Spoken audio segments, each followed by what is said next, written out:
এনবিআরের সাবেক সদস্য ছাগলকাণ্ডে আলোচিত মতিউর রহমানকে কারাগার থেকে আদালতে আনা নেওয়ার সময় অনৈতিক সুবিধা দেওয়ার অভিযোগে বাহিনীর ১১ সদস্যকে সাময়িক বরখাস্ত করেছে কিশোরগঞ্জ জেলা পুলিশ। ঘটনা তদন্তে গঠিত ৩ সদস্যের কমিটি ঘটনার সত্যতা পেয়েছে বলে জানিয়েছে তদন্ত কর্মকর্তা। নতুন ব্লেন্ডে আরো রিচ অ্যারোমায় সেলন ফ্যামিলি ব্লেন্ড টে। ঘটনা ১২ আগস্ট ঢাকার একটি আদালতে হাজিরা শেষে কিশোরগঞ্জ কারাগারে ফেরত নেওয়া হচ্ছিল ছাগলকাণ্ডে সমালোচিত মতিউর রহমানকে। এটি নরসিংদীর একটি রেস্টুরেন্ট।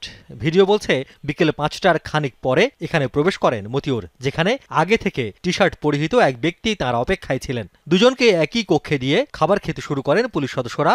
ঘণ্টা খানেক পর একসঙ্গে বেরিয়ে আসেন দুজন। এ সময় বেশ ফুরফুরে মেজাজে দেখা যায় মতিউর রহমানকে। পুরো সময় হাতকড়াবিহীন ছিলেন এনবিআরের সাবেক এই কর্মকর্তা। সামাজিক যোগাযোগ মাধ্যমে এই ভিডিও ছড়িয়ে পড়লে ঘটনা তদন্তে ৩ সদস্যের কমিটি করে কিশোরগঞ্জ জেলা পুলিশ।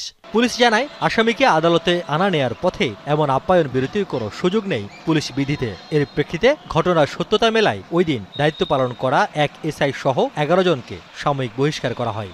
পুলিশ কর্তৃক কিছু মিসম্যানেজমেন্ট এবং অসদাচরণের ঘটনা ঘটেছে, সেটা তদন্তের জন্য পুলিশ সুপার মহোদয় একটি ৩ সদস্য বিশিষ্ট কমিটি গঠন করে দেয়, যার রিপোর্ট আমরা গত ৬/৯/২০২৫ তারিখে সাবমিট করেছি এবং সেই রিপোর্টের উপরে পুলিশ সুপার মহোদয় তাদেরকে সাময়িক বরখাস্ত করেছেন এবং তাদের বিরুদ্ধে বিভাগীয় ব্যবস্থা চলমান রয়েছে।